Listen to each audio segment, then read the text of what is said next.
Well, good evening, coasters. Once again, stewardship land. Now this one's really interesting. This is why you need to be interested as a ratepayer, whether you live in Buller, Grey or Westland. Now once again, the information has come from the West Coast Land Evaluation Data Program. That was a joint project between the West Coast Councils, and it's where the following information comes from. So, just reconfirming, on the West Coast, Department of Conservation, controlled land, 84.23%. Stewardship land, controlled by the Department of Conservation, awaiting evaluation, 33.99% of every hectare of land on the coast. Buller District Council, 10.62% of its total land area is stewardship land. Grey District Council, 41.41% of its total land area is stewardship land. Westland District Council, 47.33% of its total land area is stewardship land. Now those figures were correct in May 2019. The Productivity Commission, commissioned by the government report, on pages 199 and 200 was very, very clear. It said Crown-owned land accounts for 39% of New Zealand, of the total land area in New Zealand. But it's distributed very unevenly amongst the territorial authorities and the areas. And the areas that are badly hit are generally rural, and generally they have a low income community, and so they have the greatest pressure on rates affordability. So now what I want to do is run you through what actually happens in the 3 district council areas. So let's look at the Buller District Council first. That's up here around the Westport area.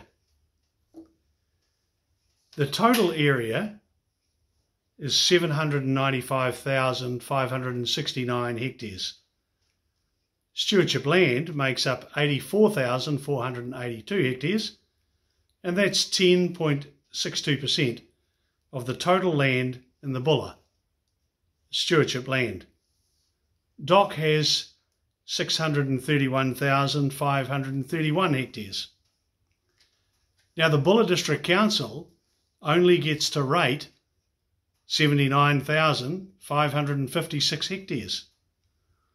As Buller is land value based, the release of the stewardship land to become rateable could potentially halve rates in the Buller. And that's significant. Now in the Grey District, we're moving down around Greymouth, the inequity is much worse. The total land area is 351,705 hectares. Stewardship land is 145,624 hectares, but 41.41% of the total land in the Grey District is stewardship land. DOC have an area of land 128,706 hectares, and the Grey District Council rates 77,375 hectares. Now the release of only half of the stewardship land into private hands and becoming rateable will halve the rates paid by every person in the Grey District. Once again, this is worth fighting for. We need to get it right. We move down to Westland. Here we go, Hokitika South, or Terramacau South actually. That's where the ratepayers are the worst affected and have been for the last 32 years. The total area is 1,188,520 hectares. Stewardship land makes up 562,582 hectares. So that's 47.33% of the total land in Westland. DOC have control of 486,628 hectares. And the Westland District Council rateable area is 139,310 hectares. Now Westland is capital value rated, so the calculations needed to assess the savings to Westland ratepayers is more complex.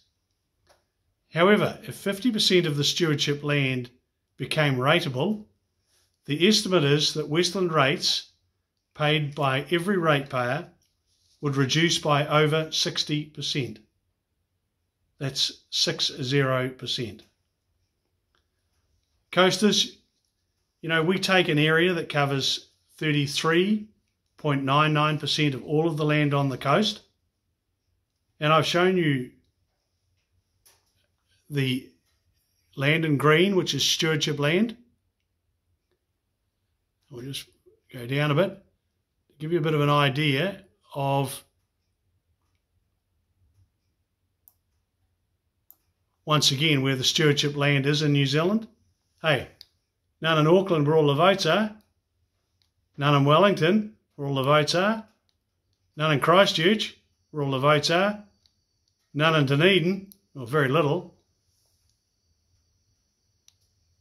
So a bit up there in the Hawke's Bay and on the west coast. The Nature Reserve of New Zealand. So it's 33.99% of all of the land on the coast.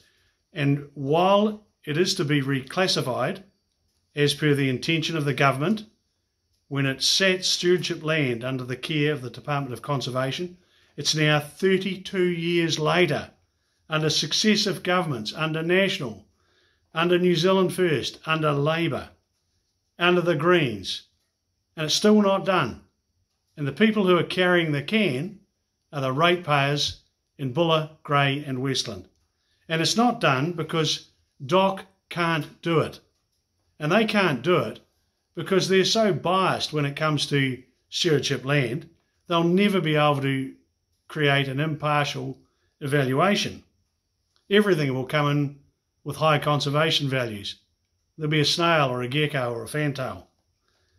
The land needs to be reclassified, shifted to an independent authority, and then the various sectors, including minerals, trees, farming, and conservation, should compete for the land based on the facts. It must become rateable, as that will ensure that the independent authority won't sit around for another 32 years. Now, I have to tell you, much of the land, in particular in the Westland area down here, should be in national parks. There's a lot in the Buller that could be in national parks, but it needs to be evaluated. I hope this helps you see another of the issues with stewardship land. And when it hits your own pocket, and it hits the pocket of every coast ratepayer, it really is important. Catch you later.